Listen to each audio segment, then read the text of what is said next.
हालात हाज़िरा में इस वक्त जो दौर चल रहा है, इस वक्त में ये सवाल बड़ा गर्दिश कर रहा था।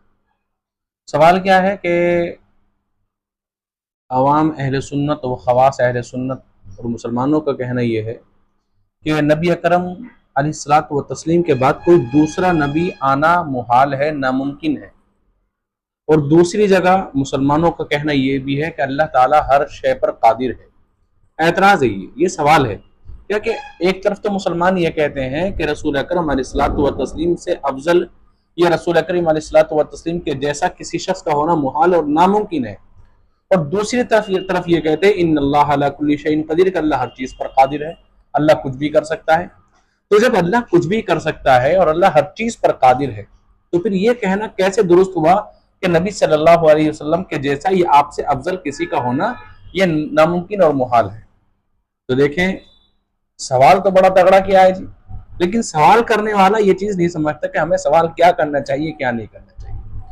कुछ चीजें ऐसी होती जिनको अगर ना छेड़ा जाए तो बेहतर है। बहरहाल इंशाल्लाह इसका जवाब हमारे पास है और मैं आप लोगों को दूंगा। आप लोग आखिर तक मेरे साथ जुड़े रहिएगा।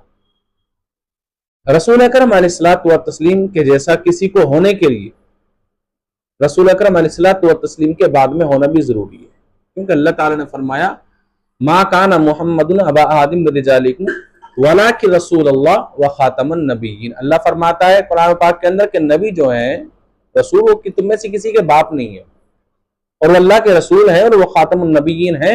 उन पर नबूवत के इख्तिताम की मोहर लग चुकी है, उनके बाद कोई नबी नहीं आएगा। नबी सल्लल्लाहु अलैहि वसल्लम के बाद कोई नबी नहीं आएगा। तो किसी का, और ये बात जो है हक है कि नबी अकरम अलैहिस्सलातु व तस्लीम अब तक की कायनात में सबसे ज्यादा अफजल है। नबी अकरम अलैहिस्सलातु व तस्लीम से अफजल होने के लिए नबी अकरम अलैहिस्सलातु व तस्लीम के बाद में किसी का होना जरूरी है।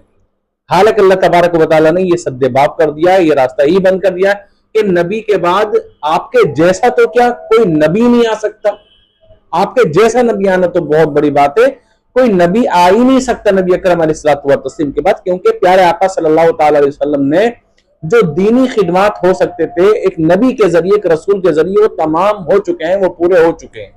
अब किसी नबी की जरूरत नहीं है। तो अगर नबी से अफजल किसी को माना जाए तो नबी सल्लल्लाहु तआला अलैहि वसल्लम से के बाद में किसी नबी का होना जो है वो माना जाएगा। और अगर आप नबी सल्लल्लाहु अलैहि वसल्लम के बाद में किसी नबी का होना अगर मानते हैं तो फिर रब तबारक व तआला की उस आयत करीमा का क्या करेंगे जिसमें अल्लाह ने फरमाया कि मेरे नबी के बाद कोई नबी नहीं होगा। तो नबी अकरम अलैहिस्सलातु व तस्लीम से अफजल किसी का ना होना ये अल्लाह रब्बुल इज्जत की मशीयत ही है कि नबी अकरम अलैहिस्सलातु व तस्लीम से ज्यादा अफजल कोई दूसरा नहीं हो सकता।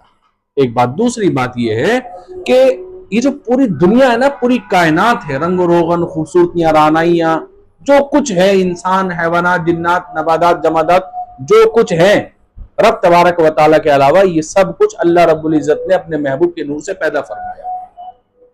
अल्लाह ताला ने अपने महबूब के नूर से पैदा फरमाया। अब अगर कोई नबी होगा भी, अगर कोई नबी अकरम अलैहिस्सलातु व तस्लीम से अफजल होगा भी, आप किसी को मानते हैं, तो फिर वो भी तो नबी अकरम अलैहिस्सलातु व तस्लीम के नूर से होगा ना।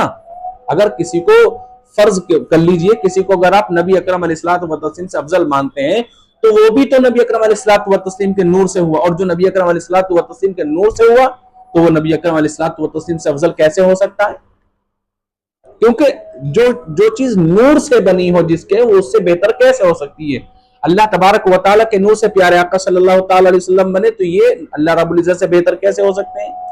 और नबी अकरम अलैहिस्सलातु व तस्लीम के नूर से पूरी कायनात बनी। कोई जो कुछ है, जो कुछ हो सकता है, सब का सब नबी अकरम अलैहिस्सलातु व तस्लीम के नूर से ही बना।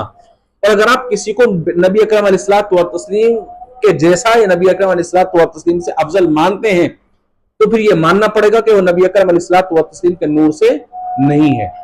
और ये बात साबित है कि अल्लाह रब्बुल इज्जत ने जो अपने नूर से पैदा फरमाया था वो सिर्फ अपने महबूब को पैदा फरमाया था, और पूरी कायनात को जो पैदा फरमाया था वो अपने महबूब के नूर से पैदा फरमाया था। और जो चीज महबूब के नूर से पैदा हो वो महबूब से ज्यादा अफजल कैसे हो सकती है?